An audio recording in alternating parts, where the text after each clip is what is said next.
everybody, it's me, Ned, and I've got something really special here. This is the Tiberi Loroso 2015. I am trying to remember how many vintages. This family has just started making their wine themselves. They have 3 hectares in Montepetриolo in central Umbria. They had been for generations selling their grapes off. But they were too small to really make a lot of money. 3 hectares isn't a lot. So they actually were thinking about selling their land, and then they ran into this guy Danilo Marcucci, and he has been teaching them how to make wine without a lot of modern technology.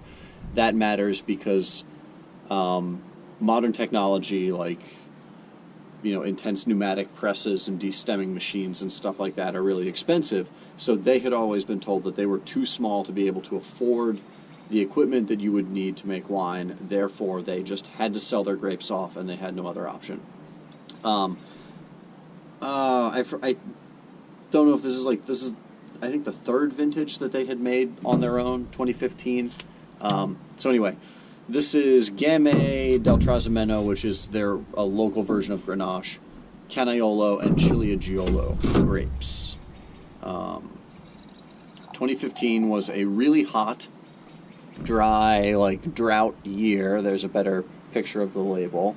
So this is 14.5% alcohol. It's a big, warm wine.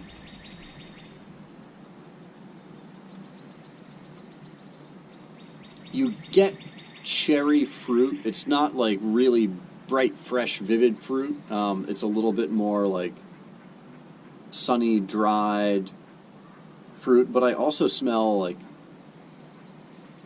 cut pipe tobacco. I used to work in a store that sold tobacco and had a humidor and stuff, and dried cut tobacco is actually very sort of fruity smelling in a sort of earthy way. This has some of that.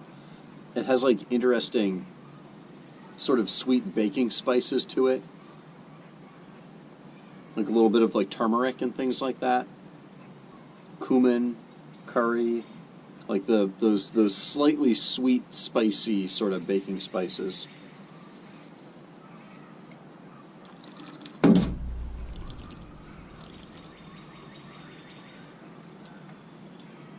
It is a mouthful. There's a lot there. This wine is not polished. It's not refined. It's not elegant. It's not perfectly poised. I talk a lot about tension in wines. I really, I gravitate towards wines, particularly recently that come from, volcanic soils or rocks that are crunchy, wines that have been grown on decayed granite or something like that. This is not those things. This is alluvial, ponca, schist kind of soil that has great drainage on a hillside, looking sort of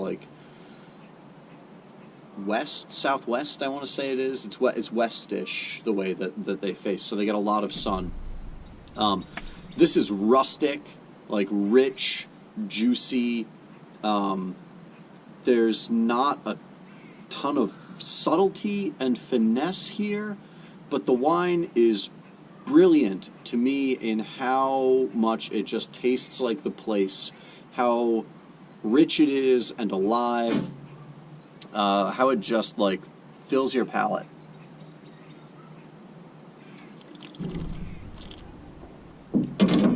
It's 14.5% alcohol, but the alcohol is actually not a dominating characteristic of the wine. What I get more of is the tannin on the finish, and the combination of fruit, dried sun-roasted fruit, dried cherries, things like that. A little bit of dried apricot, more definitely dried cherry, and those baking spices. It's a wine that it's rustic and sort of rough in the amount of tannin and alcohol and stuff that it has, but it is just so honestly lovely. It's so real and gritty and honest that I love it.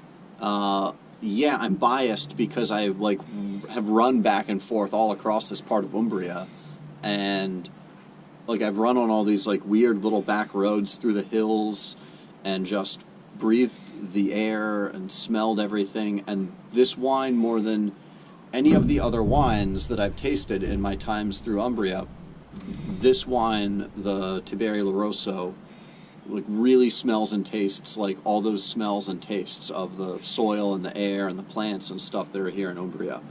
So this is just really cool to me that like it's not a wine that is like beautifully integrated and stuff, but it's absolutely fantastic in just like how alive and honest and big and rich and juicy and lovely it is. To use one of my car metaphors that I love making, this is like a Dodge Viper of wine. You know, like a Dodge Viper is a crude goddamn tool. It's a 8.4 liter V10. I think it's 8.4 liters.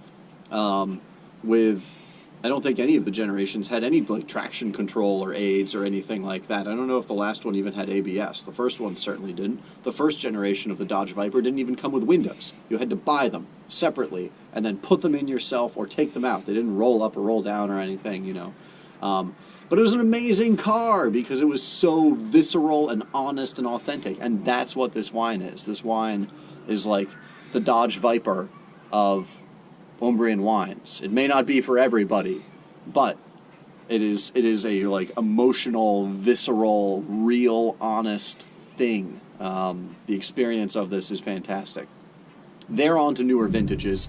I'm really glad that I still have this vintage. At the time, I and other people were like, man, in general, this vintage in Umbria and in a lot of places is hot and warm and high alcohol, but damn, this is great right now. So, it's hard to get. Nowhere actually stocks it. But if you run into one of these bottles, or if you want to special order one of them or something, if you get in touch with me, I can send you somewhere. I can put you in touch with a wine shop that can get it. But this is fantastic. Wild fermented, hand bottled. You know, this might have spent some time in I think they have one single super old barrel. Anyway, killer wine.